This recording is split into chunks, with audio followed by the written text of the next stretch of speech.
This is MJ. I'm an author, I'm an artist, I'm an analyzer. Find all my work at mjmunoz.com.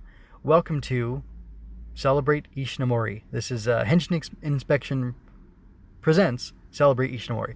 Visit mjmunoz.com/hi for notes and links, and don't forget to subscribe. Like, share, and comment to help me grow. I just watched Robot Detective K, Robot Detective, and I was planning today on actually watching Himitsu Sentai Go Ranger, the first episode, but it was not available. It's region blocked or locked or whatever for my part of the world, the United States, and I can't get into it. So I looked around. I couldn't find any other way to watch it, so I decided, you know what? I had wanted to check out Robot Detective anyway as a way, or, just because it's an Ishinomori show, and I wanted to get into it, and I went ahead and watched it, and I really liked it. I guess I'm just going straight into it. I really liked the episode. It had a lot of appeal to it. I guess I like the procedural type stuff. I mean, I watched a lot of Law and Order and other procedural dramas, and this very much has that vibe. It very much has a detective vibe. It feels like what it is. It's a detective. It's a show about a robot detective, and it was pretty interesting, pretty engaging. I was surprised with how much I liked the music. The music was really excellent, very engaging, and it had like a low tension that ran throughout due to the music, and I thought that was pretty neat. The score definitely seemed a lot more subdued than other shows, but I like feeling. I like the feeling that it gave me, and I like seeing Ishinomori's characters put in another genre, like a detective procedural police thing. And this is actually a really neat idea. And I watched Kamen Rider Drive, but this is a little different.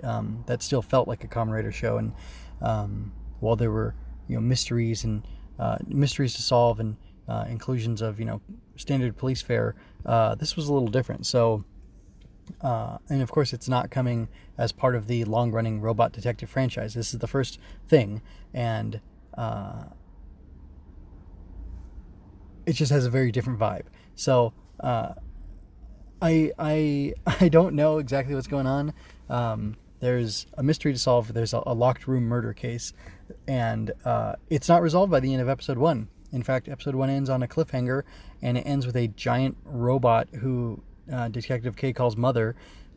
He sees an image of her.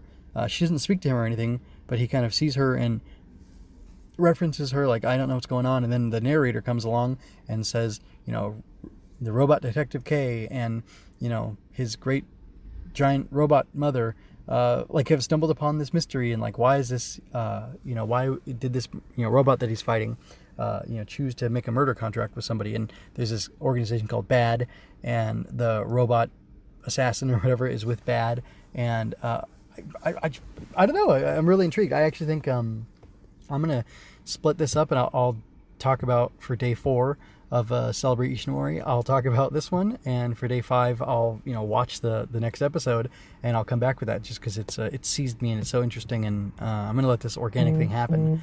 But anyway, I don't know what else to say. It was really interesting. I like the design of K. I'm looking at K and his mother. They have their eyes, nose, mouth, lips are similar. They have similar face markings and everything. That's neat. But she looks like those statues of the Buddha that have that. I don't know what the hair. It's like very curly hair, or that weird helmet with the balls of hair or whatever. She almost has those all over her, and I don't know what that's supposed to mean. She's got long hair. She maybe looks kind of like a Buddha, maybe this interesting crown headpiece on. I'm not sure exactly what her design is supposed to be, but Kay is definitely modeled after her. She actually reminds me of a statue of a Greek goddess or whatever, a little bit, but more like a few Eastern inspired Greek goddess concept, but also thrown to the whatever century because she's a robot. I don't know, it's very interesting. So far I'm liking what I'm seeing. I like just surface level stuff. I like the enemy robot that he fights, that it can fall to pieces and then reassemble itself, and that's how it did this locked room murder by and going through a ventilation shaft basically in pieces, then reassembling itself, then murdering the guy, and then escaping the same way. And then this guy's trying to get away on a boat as well, and the robot assembles himself in the boat and then tries to kill the guy. It's interesting because the episode starts off with this guy who was supposed to meet with some friends of his, or not friends, associates, who they were all part of a crime, and they're trying to split the money, or he wants his third of the money, and this robot from Bad offers him a contract, and he says, for 50% of your share, I will threaten or kill your friends into revealing the location of the money, but you got to give me half. And the guy agrees to it, and then they kind of work together to lure them out, and that's where the first murder happens, and the second one happens because the first didn't work.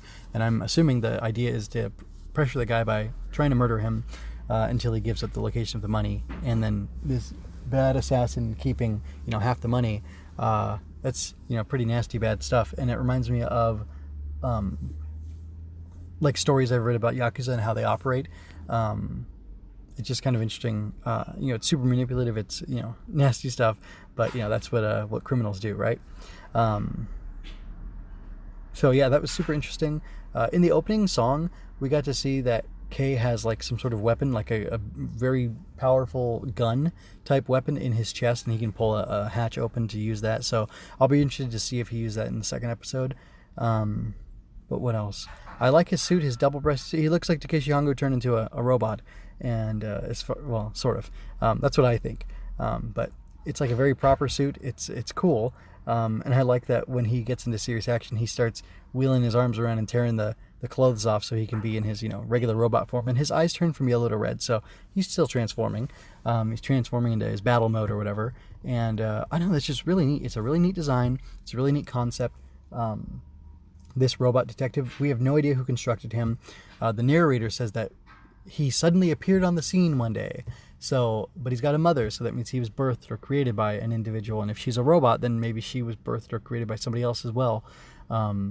So that leads to like more questions, and it adds to the intrigue and the drama and the interest in the show ongoing. And I really liked this. It was so different. It felt so different, but also good. And I'm pretty sure the junior detective Shinjiro, or Shinji maybe.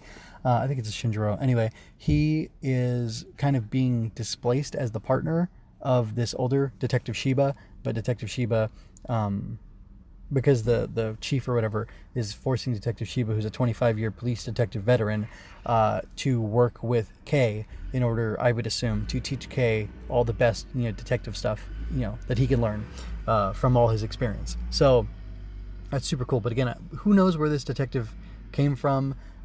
He looks like a very advanced robot, but apparently there are other advanced robots in the world, so he's not the only one. But like there was a neat detail that he was saying, like with his eyes he can see and scan the room, and like they don't need a crime scene investigation team to come in, because basically he can see that there's nothing there with his advanced technology all packed into his head and his body and whatever. So that was pretty cool. But the guy Shinjiro, I believe he is actually the actor who played Taki in Kamen Rider, and I think he's a Chiba. Sonny Chiba, his brother, plays Kikaider, if I'm right. Anyway, so I think he's the other Chiba brother. I think there were a few of them who all worked in as actors in action-y type shows back in the day. Anyway, I'll look into that. I'll confirm that in the show notes whether or not that's the same actor. But he was a cool guy. I liked the dynamic between him and Shiba, his superior. And when Kei came along, the kid, the young partner, felt like he had to protect Shiba. And she was like, "Don't worry about it, man. Like, you could tell he's like been around the block." And I think that's really cool, having the disparate ages, characters with different experiences. It's really dynamic. You got the old grizzled guy, and then the young guy who wants to keep up with him. And then the K comes along, and he's more capable in certain ways, and he's this different outside thing, and he's like a threat to both of them, really. Excuse me. In a certain way, but he like he's kind of young and earnest and fresh, but he's also very capable, and there's some unique things about him. And it's a very interesting dynamic. It's a very fluid type of situation. You never know what's going to happen with this mix of characters, and I really like that. I mean, I'm engaged on that level alone. And then it was funny, Kay went to go pick up Shiba at his house, and he's got like a daughter in high school and a non-high school daughter, maybe college, maybe career woman, or graduated or whatever. And he's like, don't hang around here, I don't want people getting ideas. My precious daughters are unmarried, and I don't want you ruining their reputation. And I thought that was really cool. And the girls like kind of laugh at their dad being super serious, and he even kind of chuckles as he goes, or gives them a little smile, and like a loving dad, like hey, I know I'm being a hard ass, but just because I care or whatever. But that was really cool. So I don't know what else to say. I'm super intrigued. I'm super engaged. I'm going to go ahead and look at the next episode tomorrow. And for now, I'm going to go ahead and go. And I'm going to go ahead and go.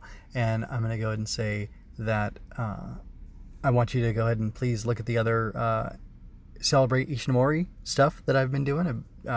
All 5 days from January 25th, which is the 83rd anniversary of Ishinomori's birth in 2021. I've been talking Monday, Tuesday, Wednesday, Thursday, today, and then tomorrow I'll do something as well, Detective K episode 2, or Robot Detective episode 2, just because I want to explore more of Ishinomori's work, celebrate them, and kind of talk about all the good, and discuss the legacy of what he's done. And it's just cool that, all these years later, decades later, this stuff still feels fresh and enjoyable and really exciting. And in my Henshin Ninja Arashi analysis yesterday, I forgot to mention that there is a manga of Henshin Ninja Arashi. It's in the show notes, so I think there's a Robot Detective manga as well, so I'll link to that in the show notes for this, and just be on the lookout for that. So with that, I'm going to go ahead and go and ask that you check out the rest of the Celebrate Ishinomori content that I've been putting out, and that you would also stick around and check out Henshin Inspection, where I want to dive deep and talk about Henshin heroes, why they're so good, why they're so compelling to me, what they mean, and kind of why they're important to an extent. And that's something I'm going to be launching after I wrap up this week of doing the Ishinomori celebration. So yeah, and hopefully this will be a bigger thing in 2022, but we'll see what happens. But regardless, Henshin Inspection exists because of all of Ishinomori's awesome work and how cool and neat and engaging and inspiring it is to me. And that's what I'm doing here. So